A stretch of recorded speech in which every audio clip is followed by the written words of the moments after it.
আচ্ছা তাহলে গতকাল আমাদের ছিল আরএফআইসি না, আরএফআইসি তো আমাদের পুরো ক্লিয়ার। আচ্ছা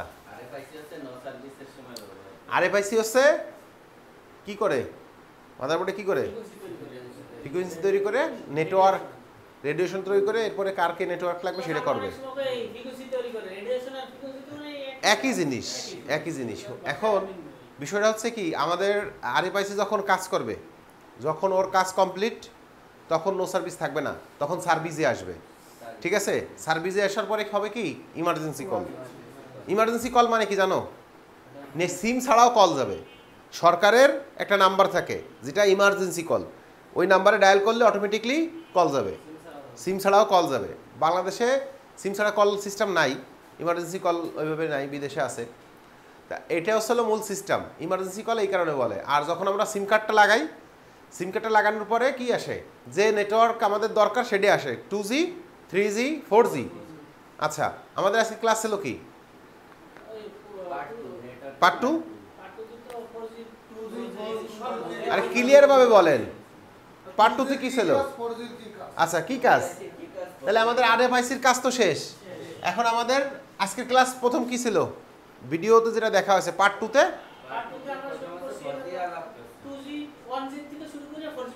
1G কোথায়, 1G কি আছে?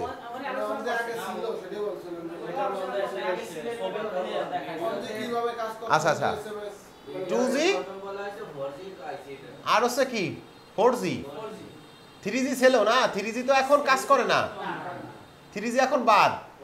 আচ্ছা আমাদের আমাদের এই হ্যাঁ অবশ্যই ভোল্টেজটা আমরা কি সিপি দিয়ে উঠে দিয়ে মাপ দেব কি বিষয়, এখানে তো পাও ধরেন দেখা যাচ্ছে না। ও যেগুলো আইসি তলে পাও আছে, আইসি যদি তলে পাও থাকে, যদি ভোল্টেজ থাকে অবশ্যই জায়গায় ক্যাপাসিটর আছে।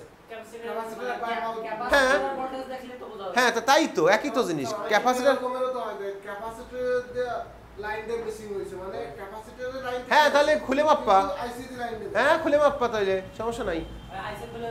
হ্যাঁ পাই মাপ দেবা, যদি দেখো যে ক্যাপাসিটরে ভোল্টেজ আছে, যে আইসির পাই পৌঁছচ্ছে কিনা, সেই ক্ষেত্রে যদি জং ভাঙা হওয়ার সম্ভাবনা থাকে তাহলে আইসি খুলে মাপ দিতে হবে। তো ই না হওয়ার কিছুই নাই। ক্যাপাসিটর হচ্ছে মূলত আমাদের কি ভোল্টেজ ফিল্টারিং করে, সেই ভোল্টেজ ফিল্টারিং এর জায়গায় অবশ্যই ভোল্টেজ থাকবে যে কোনো একটা সেকশনের। কথা ক্লিয়ার?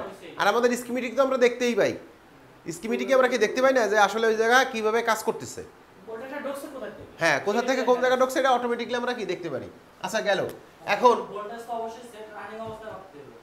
হ্যাঁ ভোল্ট তো অবশ্যই হট লাইন মানে রানিং অবস্থায় মাপতে হবে, আর কুল লাইন কি GR value, motherboard resistance value.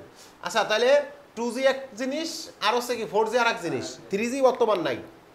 তাহলে আমাদের যদি একটা সেটে কাস্টমার এসে বলে যে ভাই আমার এটা 2G অর্থাৎ কল যাচ্ছে আসতেছে, ইন্টারনেটে কাজ করে না, কল যায় আসে ইন্টারনেটে কাজ করে না, তখন আমাদের কোন আইসির প্রবলেম?